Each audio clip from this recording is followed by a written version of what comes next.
ano ka ngayon, resulta yan ng kung ano ang decisions and actions mo in the past. Kung problema mo ngayon ay pera, dahil for the past 5 years, walang diniskarte or kulang ang diskarte mo. Problema ba ngayon ay wala kang ipon na 10K or 50K? Dahil di mo na-compute, dumaan ang 5 years, di ka nagdagdag ng pagkakakitaan.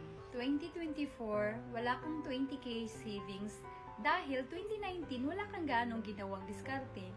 Ngayong 2024, if wala ka pa ding gagawin para magbago ang next 5 years mo, mas malaking pera ang problema mo. When emergency comes, lulubo na naman ang utang or loan, kaya mas mahirap makapag-ipon.